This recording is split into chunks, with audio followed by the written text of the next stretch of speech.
Hello guys, good morning. Welcome back with me Harris, and this is Baby Harrison.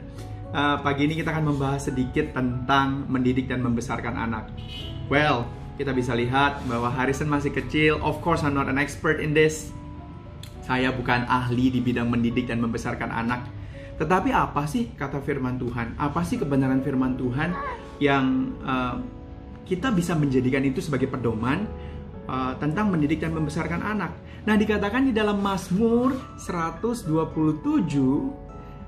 ayat yang keempat, seperti anak-anak panah di tangan pahlawan, demikianlah anak-anak pada masa muda. Berbahagialah orang yang telah membuat penuh tabung panahnya. Dengan semuanya itu, ia tidak akan mendapat malu apabila ia berbicara dengan musuh-musuh di pintu gerbang. Nah, anak-anak dikatakan seperti anak-anak panah. Dan tabung-tabung itu disiapkan. Anak-anak panah itu disiapkan untuk boleh dipanah menuju destiny ilahi. Tapi seringkali kita gagal mempersiapkan anak-anak tersebut untuk bisa sampai kepada destiny ilahi. Nah, tentu saja ketika anak-anak dikatakan sebagai anak panah, saya itu dapat gambaran seperti ini, saudaraku, bahwa kita tuh adalah busur-busurnya. Orang tua mendapat bagian khusus sebagai busur panah. Nah, ketika busur itu gagal melontarkan anak panah itu, gimana jadinya? Dan pahlawan yang memegang busur panah dan menarik anak panah itu adalah Tuhan sendiri. Nah, ketika kita berbicara tentang mempersiapkan destiny anak-anak untuk destiny ilahi yang terbaik yang mereka siapkan untuk masa depan mereka, kita mungkin nggak bisa selalu ada bersama mereka. Ketika anak-anak tumbuh besar, mereka akan memiliki kehidupannya sendiri, pribadi. Dia adalah pribadi yang lepas dari saya. Sebagaimanapun saya mau mengontrol dia, Harrison punya free will. Dia punya free will sendiri dan dia bertindak dan beraksi sebagaimana dia sebagai satu individu dan pribadi.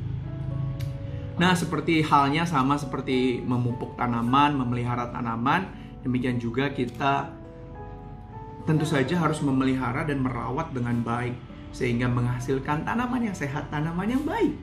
Nah, kalau misalnya daunnya kering, kalau misalnya kurang pupuk, daunnya bisa menjadi kering dan akhirnya bisa menghasilkan sesuatu yang atau sifat-sifat yang kurang baik.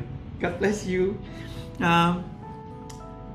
Analogi lain yang saya suka adalah ketika kita membuat kue. Kalau kita membuat kue hasilnya enak, wah kita berkata puji Tuhan, kuenya enak. Tetapi kalau misalnya kita makan kue, nggak enak nih kuenya nih, udah kita buang aja, bikin baru. Bikin baru. Apakah dengan anak-anak bisa demikian? Wah, ini kita udah salah nih cara didik anak, cara membesarin anak. Ya udahlah, kita buang aja, kita ganti yang baru. Tentu saja tidak bisa demikian. Nah, mempersiapkan destiny anak, satu hal yang menurut saya menjadi satu tantangan bagi kita adalah bagaimana kita bisa mendidik dan membesarkan anak di zaman multimedia, di zaman yang semuanya serba instan, di mana kita mau cari segala sesuatu, kita tinggal klik Google, kita cari, semuanya ada. Semua materi-materi yang baik, bahkan juga semua materi-materi yang kurang baik. Ya, itu bisa mempengaruhi anak kita. Bagaimana mengatasi anak ketika dia kecanduan gadget? Bagaimana mendidik dan mengasuh demikian rupa sehingga ya benar-benar kita berharap bahwa anak ini akan sesuai dengan panggilannya. Bagaimana berdoa bagi anak? Kita akan belajar di sesi mendidik dan membesarkan anak. Ya, seperti anak panah di tangan pahlawan, demikian anak-anak pada masa muda. Mazmur 128 mengatakan satu hal yang unik. Berbahagialah setiap orang yang takut akan Tuhan, yang hidup menurut jalan yang ditunjukkannya. Apabila engkau memakan hasil jeripaya tanganmu, berbahagialah engkau dan baiklah keadaanmu. Istrimu akan menjadi seperti pohon anggur yang subur di dalam rumahmu. Anak-anakmu seperti tunas pohon zaitun di sekeliling mejamu. So this is very important lesson. Ini pelajaran yang sangat penting bagi para suami. Karena dikatakan di sini, apabila engkau makan hasil jerih payahmu, parai tanganmu, berbahagialah engkau dan baiklah keadaanmu, istrimu akan menjadi seperti pohon anggur yang subur di dalam rumahmu. Anak-anakmu seperti tunas pohon zaitun sekeliling mejamu. So, suami-suami, ayo mempersiapkan diri sebagai imam dan raja. Ayo terus mimpin keluarga sebagaimana visi dan misi yang Tuhan siapkan di dalam keluargamu. Of course, conflict can never be stopped.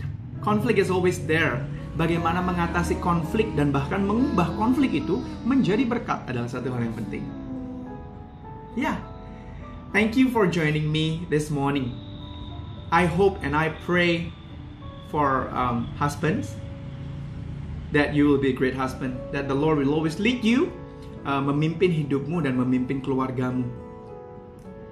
Seperti yang saya katakan, kita nggak bisa selamanya ada di sini.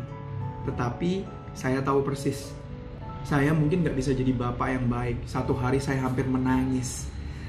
Saya sungguh-sungguh menangis bahkan ketika saya mikirkan bahwa Tuhan, aku bukan bapak yang baik, aku bukan suami yang baik. Tapi Tuhan ingatkan bahwa I am the everlasting Father. Tuhan katakan, akulah Bapa yang kekal, yang akan selalu ada bersamamu. Dan Tuhan yang menuntun saya, Tuhan yang memampukan saya untuk memimpin keluarga saya. Tuhan yang akan memampukan saya dengan bantuan dan Roh Kudus juga untuk menguatkan saya, untuk bisa menjadi Bapa yang baik bagi Harrison, suami yang baik bagi Karin. Well, I hope you're blessed by today's simple and short message. I just felt like I wanted to share this video because, well, we never know how much time we have in this world, and we might as well be a blessing for others. So, praying for you guys. Love you guys. Be blessed. Have a blessed day. God bless you. Always know that Jesus loves you. Always know that He's always there for us. He's Emmanuel, God who's always with us. So be blessed. Have a great day. See ya.